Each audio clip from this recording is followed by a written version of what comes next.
ಆದರೆ ಅವರು ಟಾರ್ಗೆಟ್ ಇರೋದು ಮುಸ್ಲಿಮರಲ್ಲ.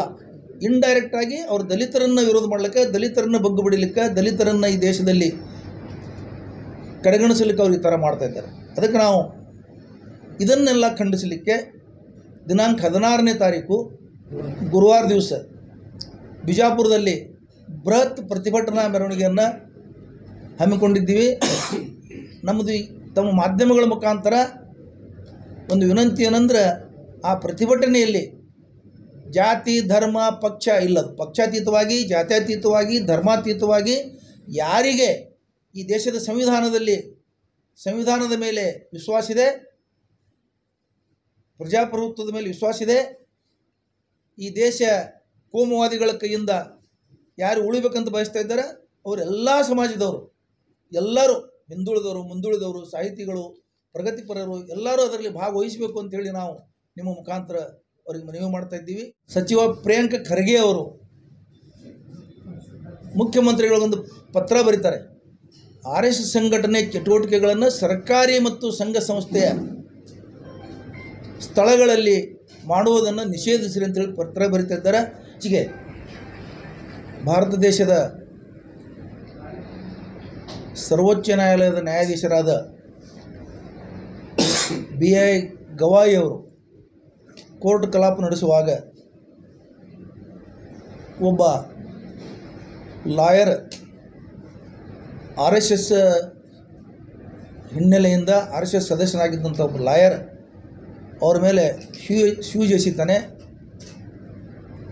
ಬೂಟ್ ಎಸಿತಾನೆ. ಅದಕ್ಕೆ ಕಾರಣ ಏನು ಹೇಳ್ತಾನಂದ್ರೆ, ನೀವು ಸನಾತನ ಧರ್ಮದ ಬಗ್ಗೆ ನೀವು ಅವಹೇಳನ ಮಾಡ್ತಾಯಿದ್ದೀರಿ, ಅದಕ್ಕೆ ನನಗೆ ಸಹಿಸಲಿಕ್ಕೆ ಆಗ್ತಾಯಿಲ್ಲ ಅಂತೇಳಿ.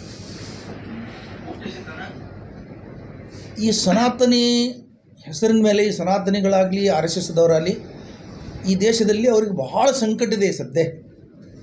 ಯಾಕೆ ಸಂಕಟ ಇದೆ ಅಂದ್ರೆ, ಸಮಾನತೆ ಅವ್ರಿಗೆ ಬೇಕಾಗಿಲ್ಲ. ಇದನ್ನು ಅವರು ಸ್ವಾತಂತ್ರ್ಯ ಪೂರ್ವದಲ್ಲೇ ಬ್ರಿಟಿಷರಿಗೆ ಬರ್ಕೊಟ್ಟಿದ್ರು.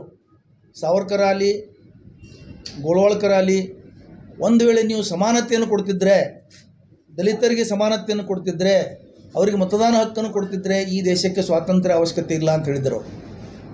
ಇದಕ್ಕಿಂತಲೂ ನಾಚಿಕೆಗೇಡಿನ ಸಂಗತಿ, ಇದಕ್ಕಿಂತಲೂ ಸಾಕ್ಷಿ ಬೇಕಾಗಿಲ್ಲ.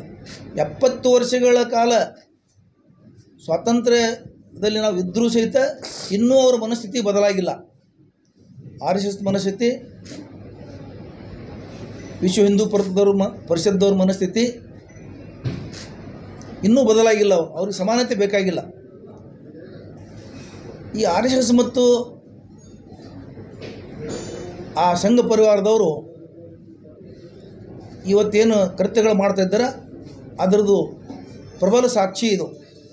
ಇವತ್ತು ಸುಪ್ರೀಂ ಕೋರ್ಟ್ ನ್ಯಾಯಾಧೀಶರ ಮೇಲೆ ಏನು ಒಂದು ಹಲ್ಲೆ ಮಾಡೋಕ್ಕೆ ಪ್ರಯತ್ನ ಮಾಡಿದ್ದಾರೆ, ಅದರದ್ದು ಪ್ರಬಲ ಸಾಕ್ಷಿ ಇದು. ವಿಶೇಷವಾಗಿ ಹೇಳೋದಂದ್ರೆ, ಈ ದೇಶದ ದಲಿತರಿಗೆ ಒಂದು ಯಾವುದಾದ್ರು ಸ್ಥಾನಮಾನ ಸಿಗಲಿ, ಅವ್ರ ಸಮಾನತೆ ಆಗಲಿ, ಸಾಮಾಜಿಕ ನ್ಯಾಯ ಆಗಲಿ ಅವ್ರಿಗೆ ಬೇಕಾಗಿಲ್ಲ, ಸಿಗೋದು ಬೇಕಾಗಿಲ್ಲ ಅವ್ರಿಗೆ. ಅವ್ರು ನಿಜವಾಗಲೂ ಹೇಳಿದ್ರೆ ಇವತ್ತು RSS ಮುಸ್ಲಿಮರನ್ನು ವಿರೋಧಿಸ್ತದೆ ದೇಶದಲ್ಲಿ. ಆದರೆ ಟಾರ್ಗೆಟ್ ಮುಸ್ಲಿಮರಲ್ಲ, ಅವರಿಗೆ ಟಾರ್ಗೆಟ್ ಇರೋದು ದಲಿತರೇ. ಈ ದೇಶದ ದಲಿತರೇ ಟಾರ್ಗೆಟ್ ಇದ್ದಾರೆ ಅವ್ರಿಗೆ. ಆದರೆ ತೋರ್ಕಿಗೆ ಅವರು ಮುಸ್ಲಿಮರಿಗೆ ವಿರುದ್ಧ ಮಾಡ್ತಾಯಿದ್ದಾರೆ. ಮುಸ್ಲಿಮರು ಈ ಜಗತ್ತಿನಲ್ಲಿ ಭಾಳ ಜನ ಈ RSSದವರು ಅಪ್ಪನಂತವ್ರು ನುಡಿದ್ದಾರೆ, ಏನೂ ಮಾಡೋಕ್ಕಾಗಲ್ಲ ಅವ್ರಿಗೆ. ಭಾಳ ಜನ ದುಷ್ಟ ರಾಜರ ಆಳ್ವಿಕೆಯಲ್ಲಿ ಮುಸ್ಲಿಮರು ಜೀವನ ಮಾಡಿದ್ದಾರೆ, ಬಾಳಿದ್ದಾರೆ, ಬದುಕಿದ್ದಾರೆ, ಏನೂ ಮಾಡೋಕ್ಕಾಗಲ್ಲ ಅವರು. ಆದರೆ ಅವರು ಟಾರ್ಗೆಟ್ ಇರೋದು ಮುಸ್ಲಿಮರಲ್ಲ. ಇಂಡೈರೆಕ್ಟಾಗಿ ಅವರು ದಲಿತರನ್ನು ವಿರೋಧ ಮಾಡಲಿಕ್ಕೆ, ದಲಿತರನ್ನು ಬಗ್ಗು ಬಿಡಲಿಕ್ಕೆ, ದಲಿತರನ್ನು ಈ ದೇಶದಲ್ಲಿ ಕಡೆಗಣಿಸಲಿಕ್ಕೆ ಅವ್ರು ಈ ಥರ ಮಾಡ್ತಾಯಿದ್ದಾರೆ. ಅದಕ್ಕೆ ನಾವು ಇದನ್ನೆಲ್ಲ ಖಂಡಿಸಲಿಕ್ಕೆ ದಿನಾಂಕ 16ನೇ ತಾರೀಕು ಗುರುವಾರ ದಿವಸ ಬಿಜಾಪುರದಲ್ಲಿ ಬೃಹತ್ ಪ್ರತಿಭಟನಾ ಮೆರವಣಿಗೆಯನ್ನು ಹಮ್ಮಿಕೊಂಡಿದ್ದೀವಿ. ನಮ್ಮದು ತಮ್ಮ ಮಾಧ್ಯಮಗಳ ಮುಖಾಂತರ ಒಂದು ವಿನಂತಿ ಏನಂದ್ರೆ, ಆ ಪ್ರತಿಭಟನೆಯಲ್ಲಿ ಜಾತಿ ಧರ್ಮ ಪಕ್ಷ ಇಲ್ಲದು, ಪಕ್ಷಾತೀತವಾಗಿ, ಜಾತ್ಯತೀತವಾಗಿ, ಧರ್ಮಾತೀತವಾಗಿ ಯಾರಿಗೆ ಈ ದೇಶದ ಸಂವಿಧಾನದ ಮೇಲೆ ವಿಶ್ವಾಸ ಇದೆ, ಪ್ರಜಾಪ್ರಭುತ್ವದ ಮೇಲೆ ವಿಶ್ವಾಸ ಇದೆ, ಈ ದೇಶ ಕೋಮುವಾದಿಗಳ ಕೈಯಿಂದ ಯಾರು ಉಳಿಬೇಕಂತ ಬಯಸ್ತಾ ಇದ್ದಾರೆ ಅವರೆಲ್ಲ ಸಮಾಜದವರು, ಎಲ್ಲರೂ ಹಿಂದುಳಿದವರು, ಮುಂದುಳಿದವರು, ಸಾಹಿತಿಗಳು, ಪ್ರಗತಿಪರರು ಎಲ್ಲರೂ ಅದರಲ್ಲಿ ಭಾಗವಹಿಸಬೇಕು ಅಂತೇಳಿ ನಾವು ನಿಮ್ಮ ಮುಖಾಂತರ ಅವ್ರಿಗೆ ಮನವಿ ಮಾಡ್ತಾ ಇದ್ದೀವಿ. BJP ಸರ್ಕಾರ ಇದ್ದಾವೆ, ಅವರಿಗೆ ನಾವು ಒಂದು ನಮ್ಮ ಪ್ರತಿಭಟನೆ ಮುಖಾಂತರ ಅವರಿಗೆ ನಮ್ಮ ಮನಸ್ಸಿನ ಒಂದು ಏನಿದೆ, ನಮ್ಮ ವಿಚಾರಗಳು ಏನಿದಾವೆ ಅವನ್ನು ತಲುಪಿಸಲಿಕ್ಕೆ ನಾವು ಪ್ರಯತ್ನ ಮಾಡ್ತಾ ಇದ್ದೀವಿ. ಇನ್ನು ಎರಡನೇ ವಿಷಯ ಏನಂದ್ರೆ, ಒಂದು 2-3 ದಿನದಿಂದ ಸಚಿವ ಪ್ರಿಯಾಂಕ ಖರ್ಗೆ ಅವರು ಮುಖ್ಯಮಂತ್ರಿಗಳಿಗೊಂದು ಪತ್ರ ಬರೀತಾರೆ. RSS ಸಂಘಟನೆ ಚಟುವಟಿಕೆಗಳನ್ನು ಸರ್ಕಾರಿ ಮತ್ತು ಸಂಘ ಸಂಸ್ಥೆಯ ಸ್ಥಳಗಳಲ್ಲಿ ಮಾಡುವುದನ್ನು ನಿಷೇಧಿಸಿರಿ ಅಂತೇಳಿ ಪತ್ರ ಬರೀತಾ ಇದ್ದಾರೆ. ಅದನ್ನೇ ಇವತ್ತು BJP ಅವರು ಮತ್ತು ಸಂಘ ಪರಿವಾರದವರು ತಿರುಚಿ ಬ್ಯಾನ್ ಮಾಡಿರಿ, ಬ್ಯಾನ್ ಮಾಡಿ, ತಾಕತ್ತಿದ್ರೆ ಬ್ಯಾನ್ ಮಾಡಿರಿ, ತಾಕತ್ತಿದ್ರೆ ಬ್ಯಾನ್ ಮಾಡಿರಿ. ಕಾಂಗ್ರೆಸ್ 4 ಸಲ RSS ಬ್ಯಾನ್ ಮಾಡಿದೆ, ತಾಕತ್ತಿದ್ರೆ ಬ್ಯಾನ್ ಮಾಡಿದ್ದಾರೆ. ತಾಕತ್ತಿಲ್ಲ ಅಂತ ತಿಳ್ಕೊಬೇಡ್ರಿ, ತಾಕತ್ತಿದೆ. ಆದರೆ ಸಮಯ ಸಂದರ್ಭ ಅದಕ್ಕೆ ಕಾನೂನಿನ ರಕ್ಷಣೆ, ಕಾನೂನಿನ ಒಂದಿದು ಸಾಕ್ಷ್ಯಾಧಾರಗಳ ಸಮೇತ ಮಾಡಬೇಕಾಗ್ತದೆ. ಅದನ್ನು ಮುಖ್ಯಮಂತ್ರಿಗಳು ಈ ರಾಜ್ಯದ ಪ್ರಧಾನ ಕಾರ್ಯದರ್ಶಿಗಳಿಗೆ, ಸರ್ಕಾರದ ಪ್ರಧಾನ ಕಾರ್ಯದರ್ಶಿಗಳಿಗೆ, ಮುಖ್ಯ ಕಾರ್ಯದರ್ಶಿಗಳಿಗೆ ಸೂಚನೆ ನೀಡಿದ್ದಾರೆ. ಇದರ ಬಗ್ಗೆ ಮಾಹಿತಿಯನ್ನು ಕಲೆ ಹಾಕಿ ವರದಿ ಕೊಡು ಅಂತೇಳಿ ಈಗಾಗಲೇ ತಮಿಳುನಾಡಿನಲ್ಲಿ ಸಾರ್ವಜನಿಕ ಸರ್ಕಾರಿ ಸ್ಥಳಗಳಲ್ಲಿ ಅಲ್ಲಿ ಚಟುವಟಿಕೆಯನ್ನು ಹತ್ತಿಕ್ಕಿದ್ದಾರೆ. ಮತ್ತು ನಿಮಗೆ ಇನ್ನೊಂದು ವಿಷಯ ಹೇಳಬೇಕಂದ್ರೆ, ನೀವಿಷ್ಟೆಲ್ಲ ಪ್ರಬಲ ಮಾಡ್ತೀರಿ. ಈ ದೇಶದ RSS ಹುಟ್ಟಿ 100ನೇ ವರ್ಷ ಆಗ್ತಾಯಿದೆ. ಒಂದು 10 ಅಥವಾ ಎಷ್ಟು ಕನಿಷ್ಠ ಒಂದು ದೇಶದ ಹಿತಕ್ಕಾಗಿ ಇಂಥ ಕೆಲಸಗಳು ಮಾಡಿವಂತ ತೋರಿಸ್ಕೊಡ್ಬೇಕಂತ ನಾನು ಚಾಲೆಂಜ್ ಮಾಡ್ತೀನಿ.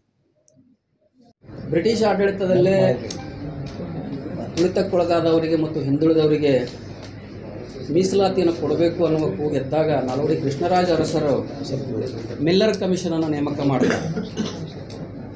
ಮಿಲ್ಲರ್ ಕಮಿಷನ್ ವರದಿಯ ಪ್ರಕಾರ ನಾಲ್ವಡಿ ಕೃಷ್ಣರಾಜ ಒಡೆಯರ್ ಅವರು ಮೀಸಲಾತಿಯನ್ನು ಇಂಪ್ಲಿಮೆಂಟ್ ಮಾಡೋಕ್ಕೆ ಹೋದಾಗ ವಿಶ್ವೇಶ್ವರಯ್ಯ ಅನ್ನುವ ಒಬ್ಬ ಇಂಜಿನಿಯರು ಮೀಸಲಾತಿಯಿಂದ ಪ್ರತಿಭೆಗೆ ಪುರಸ್ಕಾರ ಸಿಗೋದಿಲ್ಲ ಅಂತ ಹೇಳಿ ದಿವಾನಿಗರಿಗೆ ರಾಜೀನಾಮೆ ಕೊಟ್ಟು ಹೊರಗೆ ಬರ್ತಾನೆ.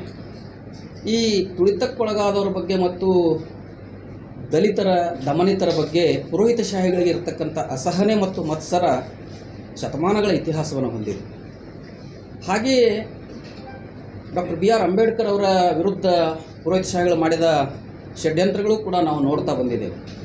3-4 ತಿಂಗಳ ಹಿಂದೆ ಕರ್ನಾಟಕ ಉಚ್ಚ ನ್ಯಾಯಾಲಯದ ನಿವೃತ್ತ ನ್ಯಾಯಾಧೀಶನೊಬ್ಬ ತ್ರಿಮತಸ್ಥರಲ್ಲಿ ಒಬ್ಬರಾದಂಥ ಶಂಕರಾಚಾರ್ಯನ ಜಯಂತಿಯ ದಿವಸ ಒಂದು ಭಾಷಣವನ್ನು ಮಾಡ್ತಾನೆ.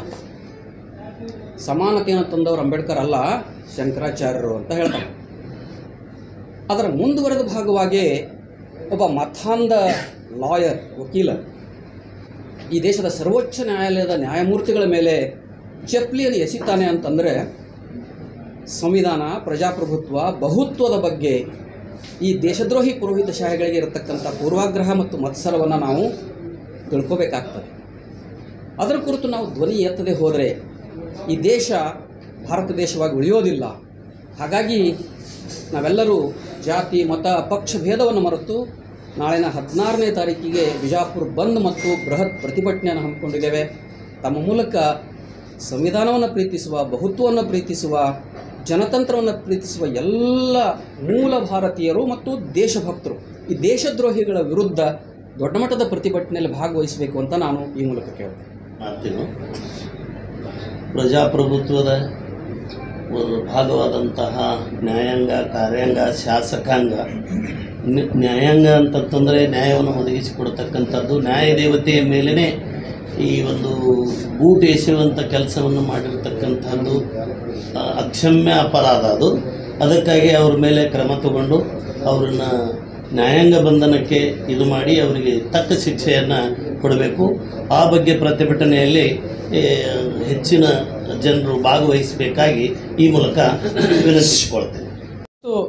ಕಳೆದ ಒಂದು 11-12 ವರ್ಷದಿಂದ ನೋಡ್ಬೋದು ನೀವು, ಇಲ್ಲಿ ಒಂದು ಸಂಘರ್ಷ ಪ್ರಾರಂಭ ಆಗಿದೆ. ದೊಡ್ಡ ಪ್ರಮಾಣದ ಮೊದಲನೇ ಇತ್ತು, ಅದು ಸ್ವಲ್ಪ ವೇಗ ಪಡ್ಕೊಂಡಿದೆ. ಏನಪ್ಪ ಅಂದರೆ, ಮೂಲ ನಿವಾಸಿಗಳು, ಬಹುತ್ವವಾದಿಗಳು ಹಾಗೂ ಸನಾತನವಾದಿಗಳು, ಈ ಸನಾತನವಾದಿಗಳು ನಿರಂತರವಾಗಿ ಮೂಲ ನಿವಾಸಿಗಳ ಮೇಲೆ ದಾಳಿಯನ್ನು ಮಾಡ್ತಾ ಇದ್ದಾರೆ. ಅದು ಅವ್ರು ಹೇಳ್ದಂಗೆ ತೋರ್ಸೋಕ್ಕಷ್ಟೇ ಮುಸ್ಲಿಮ್ಸ್ ವಿರುದ್ಧ ಅಂತೇಳಿ ತೋರಿಸ್ತಾ ಇದ್ದಾರೆ ಹೊರತಾಗಿ ಅವರು ನಿರಂತರವಾಗಿ ದಲಿತರು, ಹಿಂದುಳಿದ ವರ್ಗಗಳು, ಲಿಂಗಾಯತರು ಎಲ್ಲ ಬೆಳೆದ ಎಲ್ಲ ಒಂದು ಸಮಾಜದ ಮೇಲೆ ನಿರಂತರವಾಗಿ ದಾಳಿ ಮಾಡ್ತಾಯಿದ್ದಾರೆ. ಒಂದಲ್ಲ ಒಂದು ರೀತಿಯಲ್ಲಿ ಅವರು ನಿರಂತರವಾಗಿ ಇವತ್ತು RSS ಅಂತಕ್ಕಂಥ ಒಂದು ಸಂಸ್ಥೆ ಎಷ್ಟೋ ಒಂದು 50 ವರ್ಷದ ತನ್ನ ಒಂದು ಸಂಸ್ಥೆಯ ಮೇಲೆ ತಿರಂಗಾನೇ ಹಾರಿಸಿರಲಿಲ್ಲ. ಅದು ತಿರಂಗ ಹಾರಿಸಿರಲಿಲ್ಲ 50 ವರ್ಷ ತನಕ. ಅವಾಗ ಯಾರೋ ಒಂದು 3 ಜನ ದೇಶಭಕ್ತರು RSS ವೇಷದಲ್ಲಿ ಹೋಗಿ ಆ ಒಂದು RSS ಆಫೀಸ್ ಮೇಲೆ ತಿರಂಗ ಹಾರಿಸಿದರು. ಆಮೇಲೆ ಆ ಒಂದು ತಿರಂಗ ಹಾರಿಸಿದವ್ರ ಮೇಲೆ 12 ವರ್ಷ ಕೇಸ್ ಹಾಕಿ ಕೋರ್ಟ್ಗೆ ಎಲ್ದಾಡಂತ ಮಾಡಿದವರು RSSನವರು. ಹಾಗಾಗಿ ಈ RSS ಅಂತಕ್ಕಂಥದ್ದು ಒಂದು ದೇಶದ್ರೋಹಿ ಸಂಸ್ಥೆ ಇದೆ. ಇದು ಯಾವುದೇ ಒಂದು ಭಾರತದ ಸಂವಿಧಾನ, ತಿರಂಗ, ಜನಗಣಮನ ಏನಿವೆ, ಭಾರತದ ಮಹಾತ್ಮ ಗಾಂಧೀಜಿ ಏನು ಭಾರತದ ಒಂದು ಪ್ರಾತಿನಿಧಿಕ ಹಾಗೂ ಸಂವಿಧಾನಾತ್ಮಕ ಸಂಸ್ಥೆಗಳೇನಿದ್ದಾವೆ, ವಿಚಾರಗಳೇನಿದ್ದಾವೆ, ಅದರ ವಿರುದ್ಧವಾಗಿ ನಿರಂತರವಾಗಿ ಷಡ್ಯಂತ್ರ ಮಾಡುತ್ತಾ ಸಮಾಜದಲ್ಲಿ ಅಶಾಂತಿಯನ್ನು ಹುಟ್ಟುಹಾಕುತ್ತಾ ಈ ರೀತಿಯನ್ನು ಮಾಡ್ತಾಯಿದೆ. ಅದರ ಒಂದು ಭಾಗವಾಗಿಯೇ ಈ ವಕೀಲರು ಇವತ್ತು ಮಾಡಿದ್ದಾರೆ. ಬೇರೆ ಬೇರೆ ವಿಷಯದಲ್ಲಿ ಇನ್ನೊಬ್ಬರು ಸ್ವಾಮಿಗಳು ಕೂಡ ಹೀಗೆ ಯಾರು ಬಹುತ್ವ ಅಥವಾ ಸಮಾನತೆ ಪರವಾಗಿ ಏನು ಹೋರಾಡಿದ್ದಾರೆ. ಇನ್ನೊಬ್ಬ ಕನ್ನೇರಿ ಸ್ವಾಮಿ, ಒಬ್ಬ ಪುಡಾರಿ ಸ್ವಾಮಿ ಕೂಡ ಸಾಕಷ್ಟು ಯಾರು ಸಮಾನತೆಯ ಬಗ್ಗೆ ಮಾತನಾಡ್ತಾರೆ, ಬುದ್ಧ, ಬಸವ, ಅಂಬೇಡ್ಕರ್ ತತ್ವಗಳಿಗೆ ನಿರಂತರವಾಗಿ ವಿರೋಧವನ್ನು ಮಾಡ್ತಕ್ಕಂಥ ಕೆಲಸ ಈ ಸನಾತನವಾದಿಗಳು RSS ಮಾಡ್ತಾಯಿದೆ. ಅದರಿಂದ ನಾವೆಲ್ಲ ಎಚ್ಚೆತ್ತುಕೊಳ್ಬೇಕು. ಇವತ್ತು ಅದರ ಭಾಗವಾಗಿ 16ನೇ ತಾರೀಕು ಇನ್ನೊಂದು RSS ಮುಖವಾಡ ಮೊನ್ನೆ ಒಬ್ಬ ನೋಡಿದ್ವಿ ನಾವು. ಲೈಂಗಿಕ ಕಿರುಕುಳದಿಂದ ಒಬ್ಬ ಟೆಕಿ ಸತ್ತ. ಲೈಂಗಿಕ ಕಿರುಕುಳದಿಂದ RSSನಲ್ಲಿ ಏನು ನಡೀತಾ ಇದೆ ಅಂತಕ್ಕಂಥದ್ದನ್ನು ವಿಚಾರ ಮಾಡಬೇಕು. ಆತ್ಮಹತ್ಯೆ ಮಾಡಿಕೊಂಡ ನಿರಂತರವಾದಂಥ ಲೈಂಗಿಕ ಕಿರುಕುಳದಿಂದ. ಸಣ್ಣ ವಯಸ್ಸಿನಿಂದನೇ ಅವನು RSSನಲ್ಲಿ ಇದ್ದಂತ ಹೇಳ್ತಾರೆ. ಆ ರೀತಿಯಲ್ಲಿ ಏನು ಚಟುವಟಿಕೆ, ಒಂದು ಕಾನೂನು ಬಾಹಿರ ಚಟುವಟಿಕೆಗಳನ್ನು ಸರ್ಕಾರ ನಿಯಂತ್ರಣ ಮಾಡಬೇಕು. ನಮ್ಮ ರಾಜ್ಯ ಸರ್ಕಾರ ಆಗಿರ್ಬೋದು, ಕೇಂದ್ರ ಸರ್ಕಾರ ಆಗಿರ್ಬೋದು. ಒಂದು ವೇಳೆ ನೀವು ಇವತ್ತು ಮೋದಿಜಿಯವರು ಸಂವಿಧಾನದ ಪ್ರತಿಗಳನ್ನು ಅಲ್ಲೇ ಕೆಂಪುಕೋಟೆ ಮುಂದೆ ಸುಟ್ಟರು ಕೂಡ ಇನ್ನೂವರೆಗೆ ಒಂದು ಬಾಯಿ ಬಿಟ್ಟಿಲ್ಲ ಅವರು. ಹೀಗಾಗಿ ಇವತ್ತು ಮೋದಿಜಿಯವರು ಕೂಡ ಯಾವುದೇ ಸಂವಿಧಾನದ ಆಶಯಗಳನ್ನು ಈಡೇರಿಸುವಲ್ಲಿ ವಿಫಲರಾಗ್ಯಾರ. ಅವರು ಕೂಡ ಪರೋಕ್ಷವಾಗಿ ಸಪೋರ್ಟ್ ಮಾಡ್ತಿದ್ದಾರೆ ಅಂತ ನಮಗೆ ಅನ್ನಿಸ್ತಾ ಇದೆ. ಹಾಗಾಗಿ ನಾವೆಲ್ಲ ಬಹುಜನರು ಇದರ ಬಗ್ಗೆ ಎಚ್ಚೆತ್ತುಕೊಂಡು ಈ ನಾಡಿದ್ದು ಬರ್ತಕ್ಕಂಥ ಒಂದು ಪ್ರತಿಭಟನೆಯಲ್ಲಿ ಎಲ್ಲರೂ ಭಾಗವಹಿಸಿ ಒಂದು ಕಠಿಣ ಶಿಕ್ಷೆಯನ್ನು ಆ ವಕೀಲನಿಗೆ ಕಠಿಣ ಶಿಕ್ಷೆ ಆಗಲಿಕ್ಕೆ ನಾವೆಲ್ಲರೂ ಒತ್ತಾಯ ಮಾಡೋಣ ಅಂಥೇಳಿ ಈ ಮೂಲಕ ತಮಗೆ